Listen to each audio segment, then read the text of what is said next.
नमस्कार, स्वागत है आपका डिफेंस डायनेमिक्स में और मैं हूं दानवीर सिंह, नई दिल्ली से।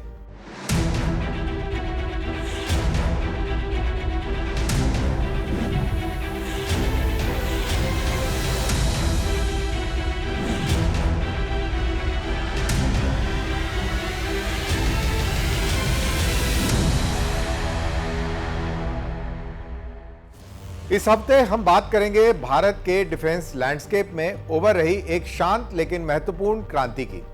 भारतीय सेना जल्द ही नए Karl Gustaf M4 rocket launchers को शामिल करने जा रही है, जिनका प्रोडक्शन अब भारत में ही होगा। युद्ध क्षेत्र भी एक नए दौर में प्रवेश कर रहा है, क्योंकि स्वदेशी लॉइटरिंग मिनिशंस अब कॉन्सेप्ट से आगे बढ़कर वास्तविक कैपेबिलिटी बन चुके हैं और ऑटोनोमस वॉरफेयर में भारतीय प्राइवेट इंडस्ट्री अग्रिम पंक्ति में उभर के आई है और अपने कुछ प्रतिद्वंदियों की तुलना में कम कॉम्बैट एयरक्राफ्ट होने के बावजूद भारतीय वायुसेना ने एक बार फिर दिखाया है कि आधुनिक एयर पावर की ताकत केवल संख्या से कहीं अधिक होती है। माइटेक में हम बात करेंगे DRDO और भारत की प्राइवेट डिफेंस इंडस्ट्री के बीच बढ़ती साझेदारी।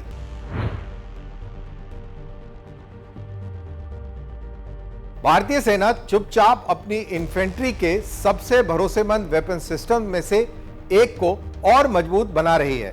एक ऐसा वेपन जिसने कारगिल की बर्फीली चोटियों से लेकर कश्मीर में काउंटर इंसर्जेंसी ऑपरेशंस तक अपनी क्षमता को साबित किया है। अब यह वेपन सिस्टम दशकों के सबसे बड़े टेक्नोलॉजिकल अपग्रेड की ओर बढ़ रहा है। सेना ने 450 Carl Gustaf M4 multi role rocket launchers की प्रोक्योरमेंट प्रक्रिया शुरू कर दी है, लेकिन इस बार इन्हें यूरोप से इंपोर्ट नहीं किया जाएगा। इनका production make in India initiative के तहत हरियाणा स्थित साब की फैसिलिटी में होगा।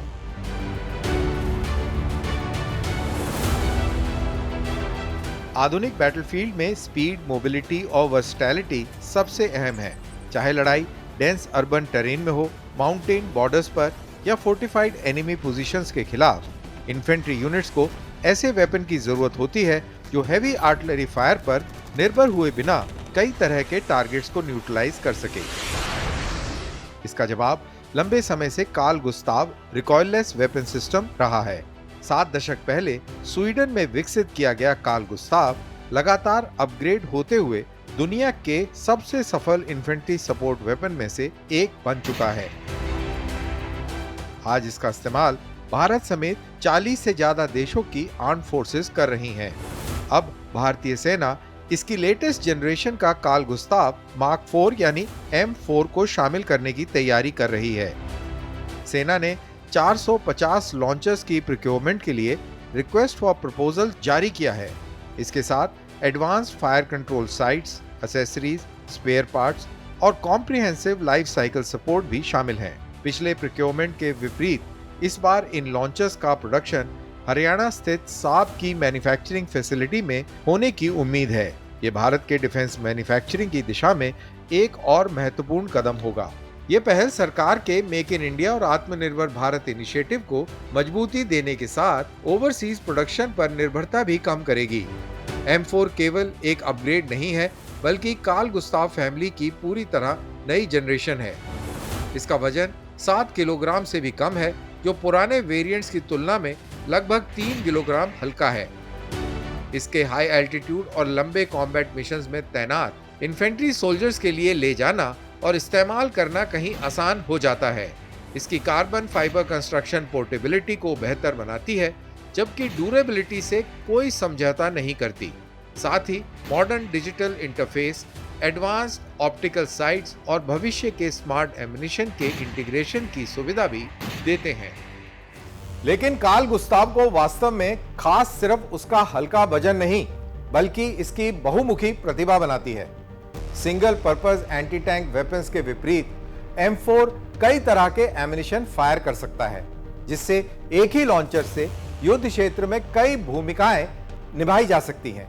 आखिर क्यों ड्रोन्स और प्रिसीजन गाइडेड एम्युनिशन के दौर में भी दुनिया भर की सेनाएं आज भी इस वेपन पर भरोसा करती हैं।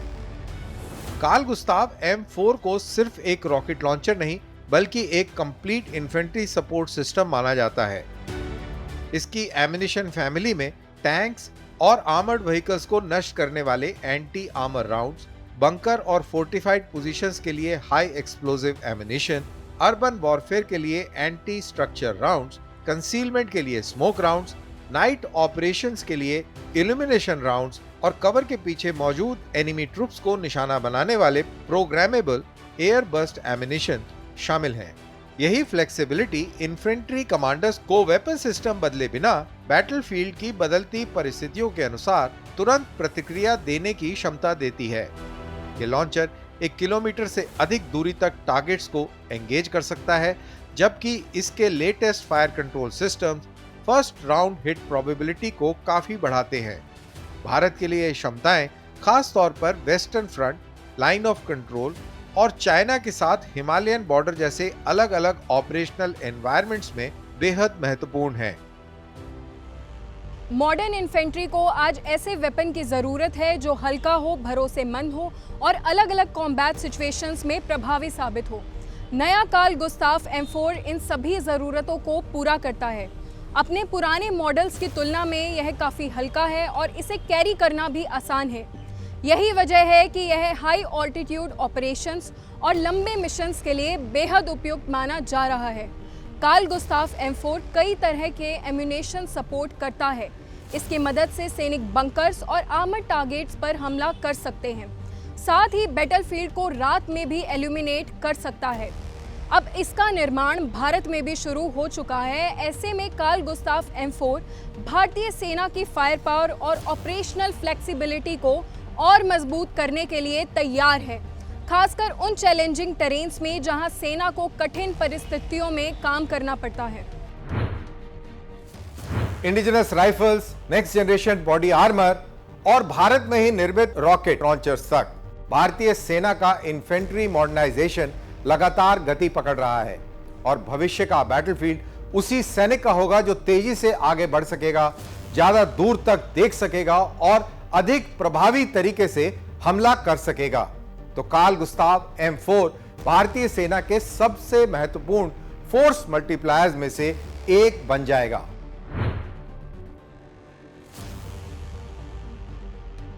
भविष्य के युद्ध शायद टैंकों के बॉर्डर पार करने या फाइटर जेट्स के आसमान पर डोमिनेंस से शुरू नहीं होंगे, बल्कि उनकी शुरुआत एक छोटे ड्रोन से हो सकती है जो साइलेंट, इंटेलिजेंट और लीथल हो, सैकड़ों किलोमीटर तक लॉइटर करें और फिर सर्जिकल प्रिसीजन के साथ अपने टारगेट्स पर हमला करें।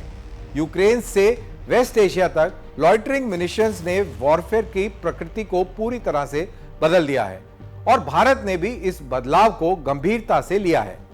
इंडिजिनस डिफेंस मैन्युफैक्चरिंग को बड़ा बढ़ावा देते हुए टाटा एडवांस सिस्टम भारतीय सेना के 1500 करोड़ रुपए के लॉन्ग रेंज लॉइटरिंग मिनिशन प्रोग्राम में लोएस्ट बिडर बनकर उभरा है।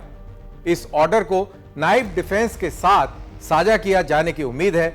आखिर सेना इन कामाकाजी ड्रोन्स में इतना बड़ा निवेश क्यों कर रही है और ऑपरेशन सिंदूर समेत हाल के संघर्षों से भारत ने क्या सबक सीखे हैं?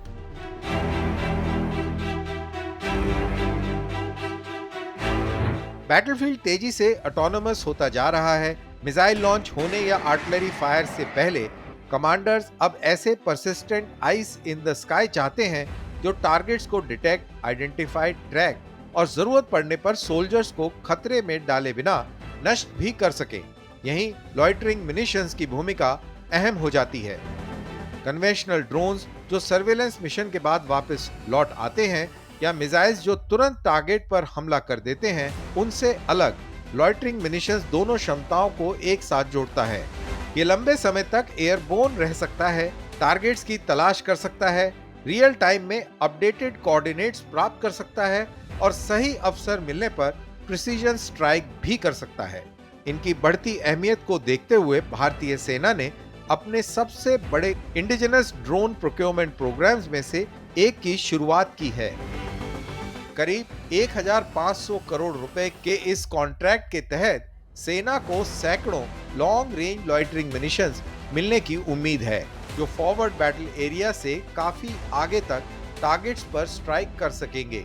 इंडस्ट्री सोर्सेज के अनुसार Tata advance systems L1 bidder बनकर उभरा है, जबकि प्रोक्योरमेंट फ्रेमवर्क के तहत नाइफ डिफेंस को प्रोडक्शन का बड़ा हिस्सा मिलने की उम्मीद है। सवाल है कि अभी क्यों? इसका जवाब सिर्फ टेक्नोलॉजिकल एवोल्यूशन में नहीं, बल्कि हाल के युद्धों से मिले सबक में छुपा हुआ है।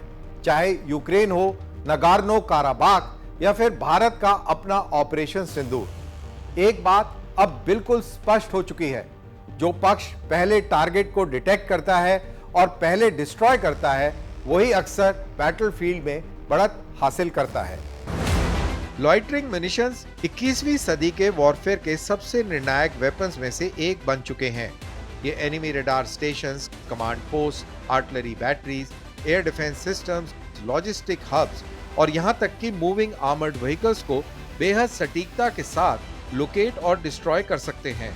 ट्रेडिशनल आर्टिलरी के विपरीत ये ऑपरेटर्स को अटैक अबॉर्ट करने, हायर वैल्यू टारगेट्स चुनने या स्ट्राइक से पहले सही समय का इंतजार करने की सुविधा देते हैं। इससे कोलैटरल डैमेज कम होता है और बैटलफील्ड इफेक्टिवनेस बढ़ती है। भारतीय सेना के लिए ये क्षमताएं खास तौर पर वेस्टर्न और नदर्न बॉर्डर्स पर महत्वपूर्ण हैं, जहां एनिमी पोजीशंस अक्सर कठिन टेरेन में फैली होती हैं और उन पर तेजी से प्रिसीजन एंगेजमेंट की जरूरत होती है। ये प्रोक्योरमेंट भारत के नेटवर्क सेंट्रिक वॉरफेयर विजन को भी मजबूती देता है। Satellites, surveillance drones, battlefield radars और रिकॉनेसेंस यूनिट से मिलने वाले डेटा को अब एक कॉमन ऑपरेशनल पिक्चर में जोड़ा जा सकता है, जिससे ऑटोनोमस स्ट्राइक सिस्टम पारंपरिक तरीकों की तुलना में कहीं अधिक तेजी से टारगेट को एंगेज कर सकते हैं। इस प्रोग्राम में टाटा एडवांस सिस्टम और नाइफ डिफेंस का उभरना भारत के प्राइवेट डिफेंस सेक्टर की बढ़ती परिपक्वता का भी संकेत है। एक समय इंपोर्ट और पब्लिक सेक्टर मैन्युफैक्चरर्स पर निर्भर रहने वाला भारत का ड्रोन इंडस्ट्री अब ऐसी इंडिजिनस टेक्नोलॉजीज विकसित कर रहा है जो डोमेस्टिक रिक्वायरमेंट्स के साथ फ्यूचर एक्सपोर्ट मार्केट्स की जरूरत को भी पूरा कर सकती हैं। लॉइटरिंग म्यूनिशंस आधुनिक वॉरफेयर की तस्वीर बदल रहे हैं। इनकी सबसे बड़ी खासियत है वेट एंड स्ट्राइक कैपेबिलिटी। ये सिस्टम लंबे समय तक हवा में रह सकते हैं, टारगेट की पहचान कर सकते हैं और सही समय पर बेहद सटीक हमला कर सकते हैं। इंडिजीनस डिफेंस मैन्युफैक्चरिंग को बढ़ावा देने की दिशा में यह एक बड़ा कदम माना जा रहा है। भारतीय सेना इंडियन कंपनीज के माध्यम से सैकड़ों लॉन्ग रेंज लॉइटरिंग म्यूनिशंस की प्रोक्योरमेंट कर रही है। इसकी इंडक्शन से सेना की प्रिसीजन स्ट्राइक कैपेबिलिटी में बड़ा इजाफा होने की उम्मीद है, खासकर भारत के चैलेंजिंग बॉर्डर रीजन्स में। मास फॉर्मेशंस का दौर अब धीरे धीरे इंटेलिजेंट नेटवर्क और ऑटोनोमस वॉरफेयर के दौर में बदल रहा है और प्राइवेट सेक्टर कंपनी की अगुवाई में भारत का ड्रोन रेवोल्यूशन अब भविष्य की कल्पना नहीं रहा, यह आज एक ऑपरेशनल रियलिटी बनता जा रहा है।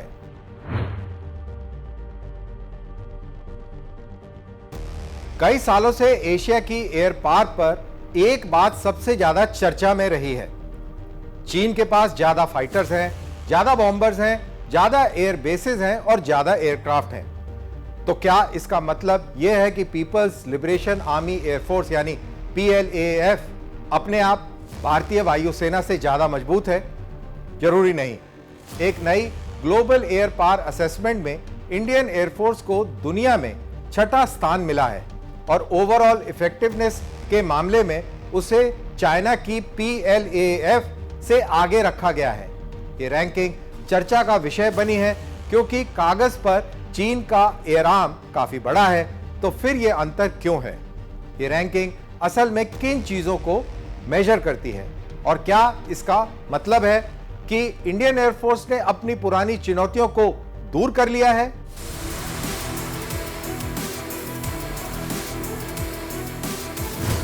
मिलिट्री स्ट्रेंथ सिर्फ नंबर से तय नहीं होती। एक मॉडर्न एयरफोर्स को सिर्फ उसके फ्लीट साइज से नहीं, बल्कि एयरक्राफ्ट की quality, pilot training, combat readiness, logistics, maintenance, operational flexibility और हाई इंटेंसिटी ऑपरेशंस को सस्टेन करने की क्षमता के आधार पर आंका जाता है। ये वही फैक्टर्स हैं जिन्हें world directory of modern military aircraft अपनी annual global air power ranking में असेस करता है। लेटेस्ट असेसमेंट में भारतीय वायुसेना को दुनिया में 6ठा स्थान मिला है, जबकि चीन की पीपल्स लिबरेशन आर्मी एयरफोर्स एक बड़े फ्लीट के बावजूद इससे नीचे रही। ये स्टडी ट्रू वैल्यू रेटिंग नाम की मेथोडोलॉजी के आधार पर एयर फोर्सेस को इवैल्यूएट करती है, जिसमें सिर्फ एयरक्राफ्ट इन्वेंट्री नहीं बल्कि ऑपरेशनल कैपेबिलिटी को ज्यादा महत्व दिया जाता है। भारत के लिए ये रैंकिंग कई लॉन्ग टर्म स्ट्रेंथ्स को दिखाती है। इंडियन एयरफोर्स दुनिया की सबसे डाइवर्स कॉम्बैट फ्लीट्स में से एक ऑपरेट करती है, जिसमें Rafale multi role fighters, Sukhoi Su-30 air dominance aircraft, Mirage 2000 और अपग्रेडेड मिग-29 फाइटर्स शामिल हैं। इसके साथ airborne warning aircraft, aerial refuelling platforms और तेजी से इंटीग्रेटेड हो रहे एयर डिफेंस नेटवर्क इसकी कैपेबिलिटी को और मजबूत बनाते हैं। इंडियन एयरफोर्स को डेजर्ट्स, माउंटेन्स, मैरीटाइम एनवायरनमेंट्स और हाई एल्टीट्यूड थिएटर्स में दशकों के ऑपरेशनल एक्सपीरियंस का भी फायदा मिलता है। कई एयरफोर्स के विपरीत इंडियन एयरफोर्स लगातार मल्टी फ्रंट कंटिजेंसीज के लिए ट्रेनिंग करती है, जहां चैलेंजिंग कंडीशंस में ऑफेंसिव और डिफेंसिव ऑपरेशंस को एक साथ कंडक्ट किया जाता है। लेकिन रैंकिंग्स पूरी कहानी नहीं बताती, क्योंकि जहां इंडियन एयरफोर्स ने अपनी कैपेबिलिटी और प्रोफेशनलिज्म के लिए पहचान बनाई है, वहीं वह अपने इतिहास के सबसे बड़े फोर्स स्ट्रक्चर चैलेंजेस में से एक का सामना भी कर रही है। अब सवाल यह नहीं है कि इंडियन एयरफोर्स कैपेबल है या नहीं, सवाल यह है कि क्या वह आने वाले दशकों में इस कैपेबिलिटी को बनाए रख पाएगी। इंडियन एयरफोर्स को पोटेंशियल टू फ्रंट कॉन्फ्लिक्ट की चुनौती का सामना करने के लिए 42 फाइटर स्क्वाड्रंस की जरूरत है, लेकिन आज इनकी ऑपरेशनल स्ट्रेंथ इस ऑथराइज्ड लेवल से काफी कम है। कई पुराने एयरक्राफ्ट पहले ही रिटायर हो चुके हैं, जबकि रिप्लेसमेंट प्रोग्राम्स में तय समय से ज्यादा वक्त लगा है। इसी वजह से आने वाले दशक बेहद महत्वपूर्ण होने वाले हैं। तेजस मार्क 1 अल्फा की इंडक्शन, नए मल्टीरोल फाइटर एयरक्राफ्ट की planned acquisition, super Sukhoi programme के तहत अपग्रेड्स, एवैक्स और एरियल रिफ्यूलियर्स जैसे फोर्स मल्टीप्लायर्स और indigenous advance medium combat aircraft का डेवलपमेंट आने वाले समय में एयर पावर बैलेंस को तय करेंगे। ये रैंकिंग एक अहम बात भी सामने रखती है। एयर सुपीरियॉरिटी सिर्फ नंबर से हासिल नहीं की जा सकती। इसके लिए sensors, weapons, networks, logistics, maintenance और हाईली ट्रेन्ड पर्सनल का एक इंटीग्रेटेड कॉम्बैट सिस्टम की तरह काम करना जरूरी है।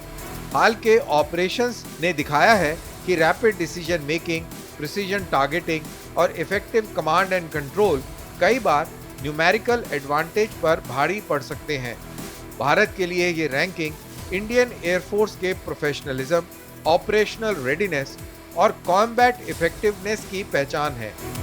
लेकिन ये एक रिमाइंडर भी है कि इस एडवांटेज को बनाए रखने के लिए मॉडर्न एयरक्राफ्ट, इंडिजिनस टेक्नोलॉजी और फोर्स एक्सपेंशन में लगातार इन्वेस्टमेंट जरूरी होगा, क्योंकि तेजी से बदलते एयर डोमेन में रुकना कोई विकल्प नहीं है। ग्लोबल एयर पावर रैंकिंग्स में भारतीय वायुसेना ने 6ठा स्थान हासिल किया है। यह उपलब्धि उसकी ऑपरेशनल कैपेबिलिटी, प्रोफेशनल ट्रेनिंग और डाइवर्स मिशन प्रोफाइल्स में प्रदर्शन करने की क्षमता को दर्शाती है। भारतीय वायुसेना के पास रफाल, सुखोई 30 MKI जैसे एडवांस प्लेटफॉर्म मौजूद हैं। इन्हीं के दम पर वायुसेना लगातार high state of combat readiness बनाए हुए है। नई इंडक्शंस और कैपेबिलिटी अपग्रेड्स के साथ इसकी ताकत लगातार बढ़ रही है। बदलते समय की चुनौतियों को देखते हुए भारतीय वायुसेना खुद को लगातार मजबूत कर रही है और आधुनिक एरियल वॉरफेयर की इवॉल्विंग चैलेंज का सामना करने के लिए पूरी तरह से तैयार है। इंडियन एयरफोर्स ने अपनी कॉम्बैट कैपेबिलिटी की क्वालिटी के लिए दुनिया भर में पहचान बनाई है, लेकिन इसका अगला अध्याय रैंकिंग से नहीं बल्कि मॉडर्नाइजेशन से तय होगा। Tejas, super Sukhoi, new force multipliers और एमका प्रोग्राम के आगे बढ़ने के साथ भारत के पास अब अपनी कैपेबल एयरफोर्स को एक ऐसी फोर्स में बदलने का अवसर है जो ज्यादा बड़ी, ज्यादा टेक्नोलॉजिकली एडवांस्ड और भविष्य की चुनौतियों के लिए पूरी तरह तैयार हो। दशकों तक भारत का डिफेंस प्रोडक्शन एक तय मॉडल पर चलता रहा। डीआरडीओ टेक्नोलॉजी को डेवलप करता था, पब्लिक सेक्टर अंडरटेकिंग मैन्युफैक्चरिंग करते थे और प्राइवेट कंपनीज मुख्य रूप से कंपोनेंट सप्लायर्स की भूमिका में थे। इस मॉडल ने एक मजबूत आधार तैयार किया, लेकिन इसकी स्पीड और स्केल सीमित रही। आज ये मॉडल बदल रहा है। डीआरडीओ अब तेजी से एक टेक्नोलॉजी इनक्यूबेटर की भूमिका निभा रहा है, जबकि private industry design, development, manufacturing और लाइफ साइकिल सपोर्ट में एक फुल फ्लेजेड पार्टनर बनकर उभर रही है। अब गवर्नमेंट लेबोरेटरीज, स्टार्टअप्स, एमएसएमईज और बड़ी डिफेंस कंपनीज अलग अलग काम करने की बजाय एक इंटीग्रेटेड इकोसिस्टम की तरह आगे बढ़ रही हैं। इसके संकेत डिफेंस सेक्टर में साफ दिखाई दे रहे हैं। टाटा एडवांस सिस्टम्स आर्मी के long range loitering munition programme में अहम भूमिका निभा रहा है और वहीं Bharat Forge next generation armoured vehicles और आर्टिलरी सिस्टम्स पर काम कर रहा है। उधर Larsen and Toubro submarine, missile launchers और स्ट्रेटेजिक प्लेटफॉर्म्स का निर्माण जारी रखे हुए है। वहीं Paras defence, data patterns, solar industries, idea forge और कई डिफेंस स्टार्टअप्स ड्रोन, सेंसर्स और एडवांस्ड इलेक्ट्रॉनिक्स जैसी कटिंग एज टेक्नोलॉजीज विकसित कर रहे हैं। इसका सबसे बड़ा उदाहरण एमका प्रोग्राम है, जहां पहली बार भारत के 5th जनरेशन फाइटर एयरक्राफ्ट के निर्माण में प्राइवेट इंडस्ट्री की भूमिका पहले से कहीं ज्यादा बड़ी होने की उम्मीद है। यह अब सिर्फ मेक इन इंडिया नहीं है, यह धीरे धीरे design, develop and build in India की दिशा में बढ़ रहा है। इस पार्टनरशिप का असर सिर्फ ज्यादा वेपन्स बनाने तक सीमित नहीं है। जब DRDO breakthrough technologies develop करता है और प्राइवेट इंडस्ट्री उन्हें बड़े स्केल पर मैन्युफैक्चर करती है, तो पूरा डिफेंस इकोसिस्टम ज्यादा तेज, कॉम्पिटिटिव और इनोवेटिव बन जाता है। आर्म फोर्सेस के लिए इसका मतलब है मॉडर्न इक्विपमेंट की फास्टर इंडक्शन और क्राइसिस के समय फॉरेन सप्लायर्स पर कम निर्भरता। इंडस्ट्री के लिए यह long term investment, advance manufacturing capabilities और हाई स्किल्ड जॉब्स के अवसर पैदा करता है। इकोनॉमी के लिए यह एमएसएमईज को मजबूत करता है और artificial intelligence, robotics, advance material propulsion और इलेक्ट्रॉनिक्स जैसे क्षेत्रों में रिसर्च को बढ़ावा देता है। सबसे महत्वपूर्ण बात यह है कि भारत की स्ट्रेटेजिक ऑटोनॉमी को ये सब मिलकर मजबूत करते हैं। भारत ने काफी प्रगति जरूर की है, लेकिन ट्रू सेल्फ रिलायंस की राह अभी पूरी नहीं हुई।